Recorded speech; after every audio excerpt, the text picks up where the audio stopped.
Welcome to B1 Ministries, a podcast for the Outcast. Spiritual conversations for everyday people. Come on. Be one with your universe. Be one with love for all humanity. Be one. Spiritual conversations for everyday people. Be one with love for all humanity.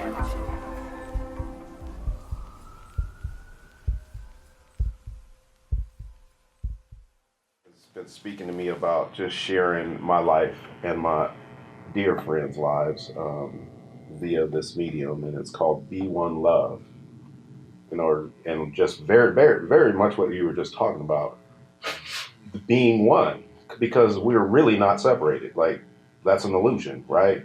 And there we are, brothers and sisters, no matter what color, where we come from, what part of the world we come from, we are spiritual beings that are supposed to coexist in love. And like the scriptures say, he will know by how we love each other. Mm-hmm. And I've been really graced to, in the last, 10 years, especially hanging out with Marvin and them, I've been exposed to some real love, which I had never seen before. Not the brotherly love that we share, with our men's groups and whatnot. And I don't know, it's just been on my heart to do this. And I thought of you because of your story, your and Margaret's story, about how, especially the part that is most compelling is how you went and loved on her father after all of that. That's always really moved me, because not a lot of folks can humble themselves to that point, and I know that only God or Jesus was able to produce that kind of love for him, despite everything y'all had went through. So in preparing for this, I just kind of pulled up a little blurb that I found out there about you and Margaret. So it says, Allen and Margaret Belton, ministers, leaders committed to creating communities for people to build new relationships and to experience reconciliation firsthand, face to face. And that's important, because that's one of the things I walked away from Connie with, is that face to face interaction.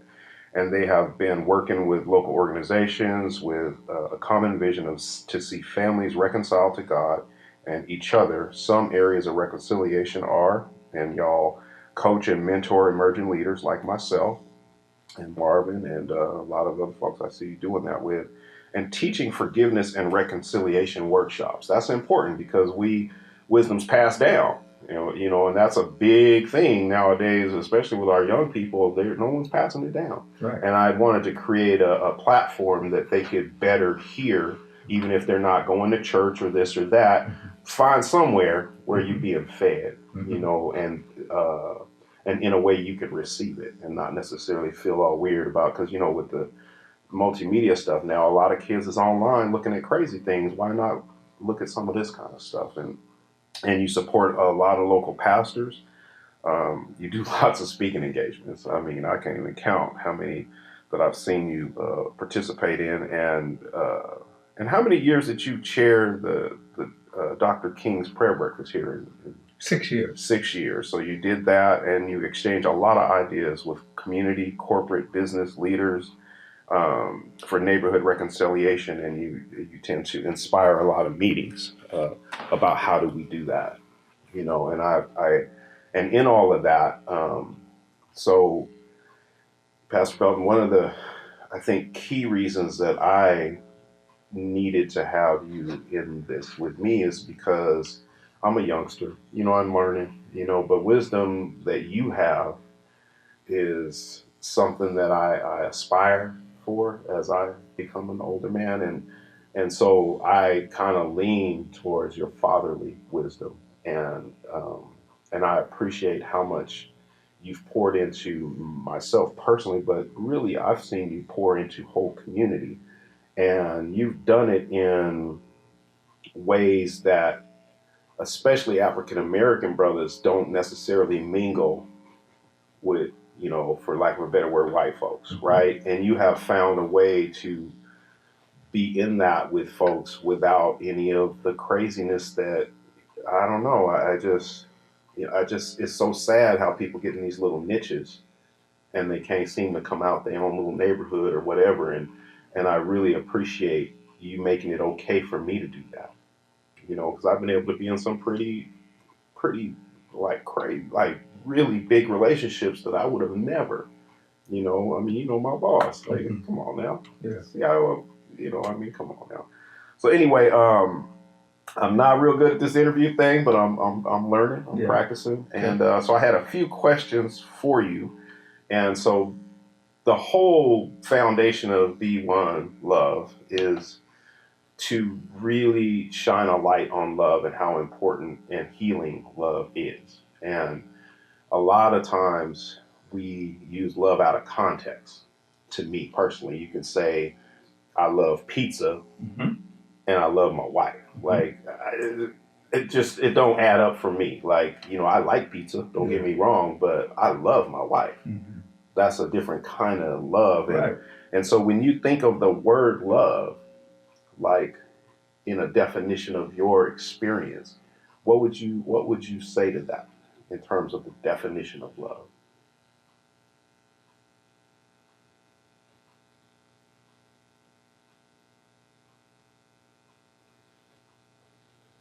The word, the Greeks had four words, but three mainly: phileo, eros, and agape. They always use, not until the New Testament, did they use agape. It was always phileo and eros, and eros is the love of beauty, aesthetics, and phileo is brotherly love. In other words, it's a love that it is in and of itself has problems because it can only love people or that is like it. Like a friendship love.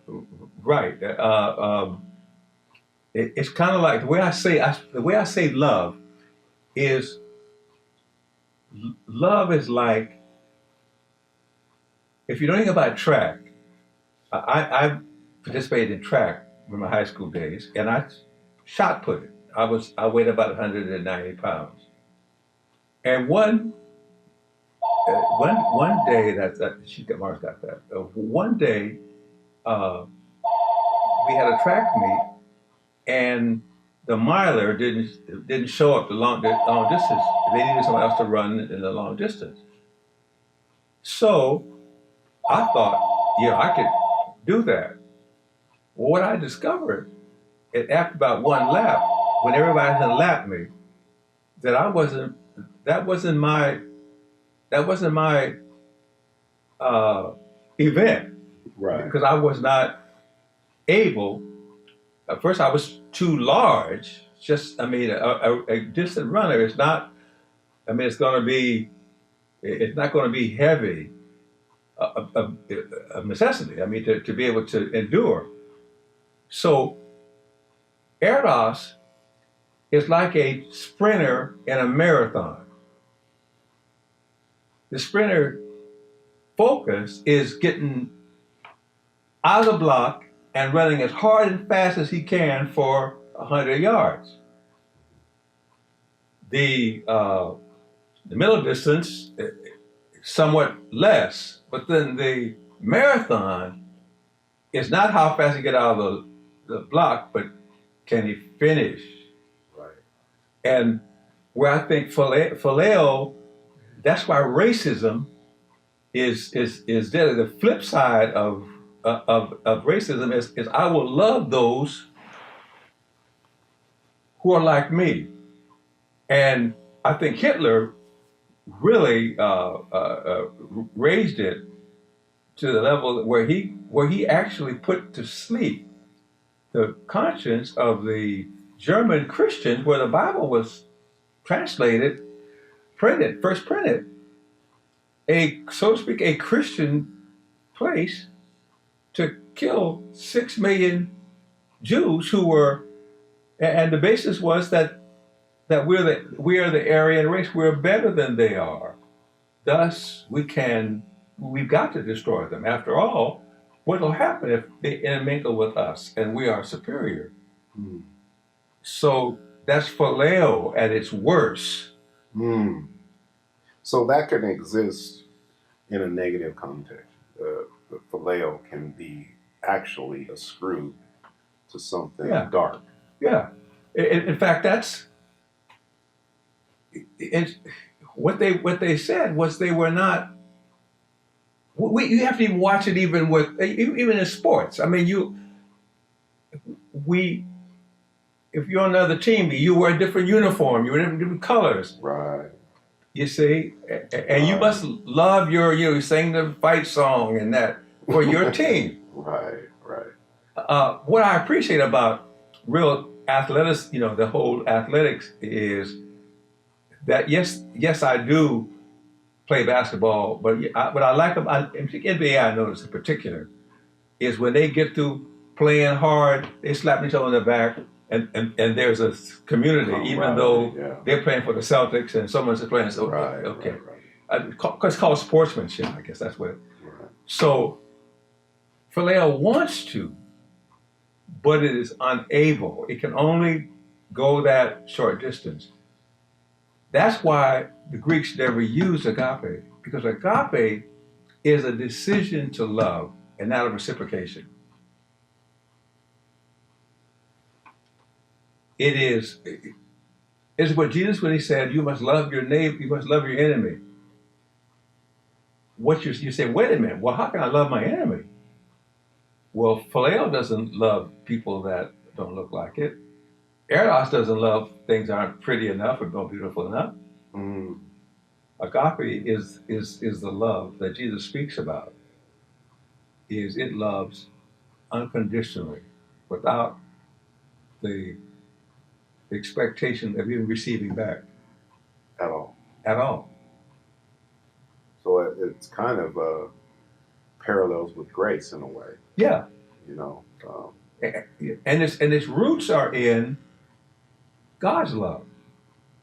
She said, John 3:16, for God so loved the world that he gave him a begotten Son. While we're yet sinners, Christ died for us. That's, some of the religions it's about works. It's about earning. I was talking to a fella from Macedonia just 3 weeks ago. He just came here. He's 21 years old. And he said he came to the end when I spoke at the end here, Mark and I, on Why Forgive. He was really struck with that, so he made an appointment. We wanted to come and see and talk about it. And so I said to him, after we had talked a while, we had dinner together actually. I said to him, I love you. He looked at me. I mean, he's from Macedonia, and I'm from, he couldn't. And I said, but more important, God loves you. He said all the years he spent in the Orthodox Church in Macedonia, he never heard that God loved him. Wow. Wow. So agape is a. Well, I think I thought you were going to ask me this, and I put a couple of bookmarks together. One of them is this one here, called the produce of the Spirit. The Greek word is charismata, which means gift. And in this message that I preached, I showed the parallels between Galatians 5 and Corinthians 13. Okay, the produce of the Spirit is love. Period.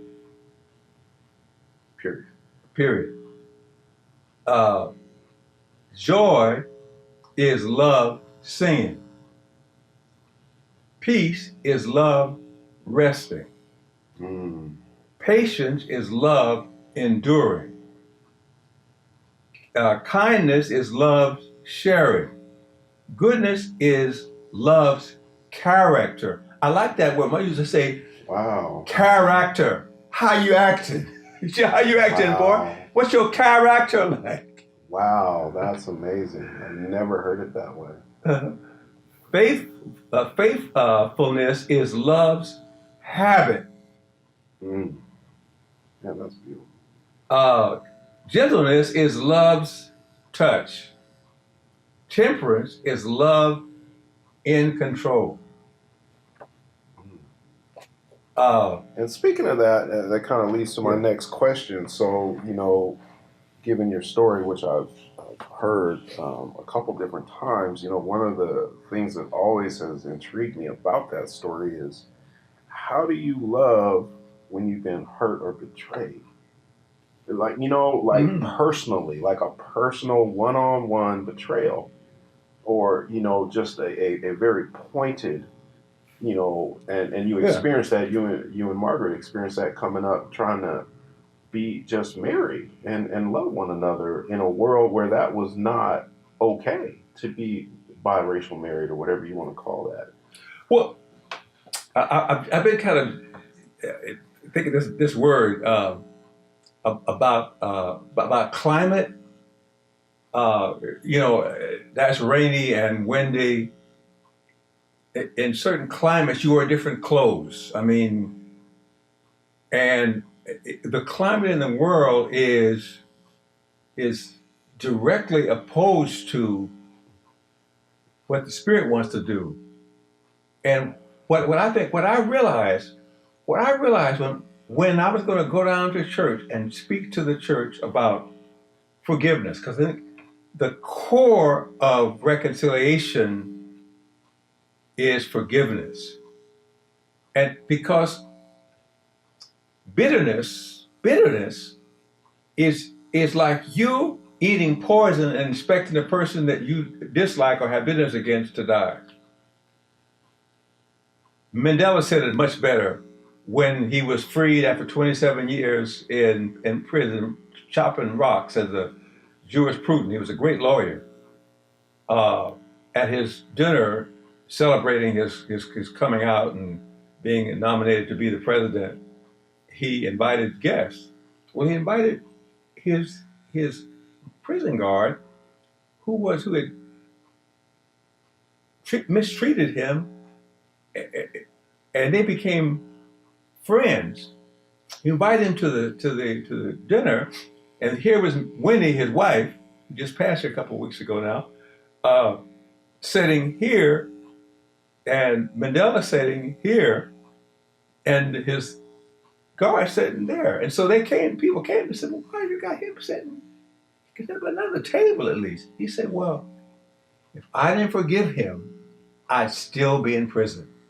Wow, that's heavy. No, that's a truth. Huh? Okay. That is a truth. Okay, so then Matthew 15 really nails it. Here is Peter asked this great question. Well, how many times I have to forgive folks that messing with me? He said, 7 times? Jesus said, no, 7 times 7. 490 times. Which in the Greek, it's kind of superlative. What it meant was, it was a lifetime journey. First John.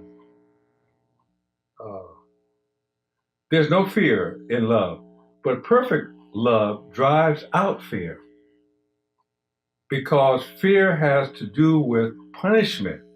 The one who fears is now made perfect in love.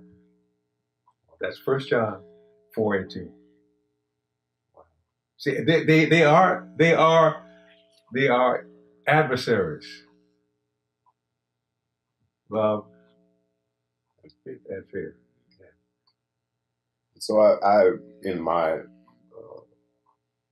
guess you could say, spiritual practice for myself is when I find myself in a place of fear, Mm-hmm. I immediately try to switch it up, because I know that can't be the spirit I belong to. You know what I mean? And so it's pretty quick too now. It wasn't before, but it seems like I just immediately go, I'm living in a fear, and it's so paralyzing. You can't do anything. No. You can't do anything, and then it seems like depression and lethargic and all of them things you can't even seem to pull off a rational thought. Well, that's it. That's the intention of the enemy. Enemies. Jesus says it in John 10:10. He says, "I've come to give you life and life abundantly." The enemy comes to rob and steal and kill. Uh, so there is a real devil. There is a real evil force. Then there is our old nature, our old Adamic nature, and then there's God's spirit. And I think that when you said something, and I really appreciate you sharing this. It said that the Bereans were considered noble people because they read the scriptures to see if what they said was so. And that's why Timothy says, study to show yourself approved unto God, a workman that needeth not to be ashamed, rightly dividing the word of truth. It's the study of God's word. Not that you don't hear someone and truth, but then you take that. What I do when I'm somewhere, I'm not preaching or somewhere, I take notes. I listen to people because I want to hear from God. And many times God will speak to me through someone else. But if I'm not listening, then I miss it. And I think that's your Will. I would advise you get into if you're not in a small group where brothers are at various places in their growth, where there's some mature Christian, or mature than you, and that's the Wednesday study is. I mean, that's what that really is about. But in a deeper way, a smaller group where you have where you can be accountable. And so that's my lifestyle now. Okay. I've been doing this a minute. Okay. I don't come to the Wednesday one, but I my Thursday one. I got the Cubs group tonight. Okay. 5:00, and we walk with kids too. Okay. So I've learned that that's a lifestyle. Oh man, listen, because I learn more from the being with people than being away from them. Me too. Because I can't learn to live and love my brother if I'm never around my brother to love. Right. And a deep connection that is kind of like a family experience, opposed to just some guy I know, or I got his card and we cool, or whatever. You know what I mean? Because that, to me, is a shallow kind of relationship, and I tend to lean in quite a bit. And and that's something I learned from guys like you and Connie and even Marvin. Just keep leaning in. Yeah, just keep leaning in, and it's amazing because people will tell you a whole lot of deep personal things that I know they don't just share with just anybody. Right. And when the person is willing to do that, there's a relationship, and then there you can have accountability. Yes. Because if you don't have that established, there's no way to be accountable to each other, right? No. And so I really encourage that small group thing. And and part of my reasoning for even doing this is that, for them young folks out there that may not, be willing to go and be in a small group or something of that nature, maybe they could use this as something that they tune into once a week and get a word, and so that is kind of my why. Because I know these young folks out here today, they tune into this web like crazy, but they won't go in, but they want to have a voice, and that's why they Facebooking and all this constantly and all that chatter and whatnot. And so I just want to make a safe place for folks to come and hear something that can, give them some nutrition spiritually to live out, their purpose. Because I believe that's super important for every human is to have purpose and live in that purpose. And sometimes it ain't necessarily what the purpose people think you should have. And that's fine. Yeah. But don't let that deter you from what God is telling you to do. And so that's, why I'm even doing this. I mean, some folks might think it's silly, but I guarantee that God has purpose in it. And so I'm just going to believe on that. And I really don't have any idea what he's about to do with whatever this is, but I do know that I want to be obedient to that. That's the most important. And so, Pastor, I really want to thank you, really humbly from my heart, man, because, you've helped raise me, whether you know it or not. It's really encouraging, especially for a young African-American man, to see another African-American man living out a God-centered life without wavering. Because I've been around some that was strong for a minute. I call it the 50-yard dashers. They real good at the 50-yard dash. But that marathon you talking about, see, that's the kind of life I want to. That's what it is. That's what. Yeah, because you can only do so much in a 50-yard dash. But living out a lifetime of being very consistent and in purpose all the time, right? And thank you for that, and thank you for doing this. Another book that's in passing that I think would be really for you to read, or maybe how incorporate in your future podcast is Pilgrim's Progress. You read that book? I haven't. Because I could see you contemporizing it. Basically, what it is this guy's called Christian, and he starts on this road and he goes through the different. Yeah, you need to Google that. You need to get that. That would be helpful, so you can see the progression. Because the Christian walk is a journey. Yes. In fact, before they were called Christians at Antioch, they were actually only used Christian because that was a nickname at Antioch. But they were called people of the way. I've heard that.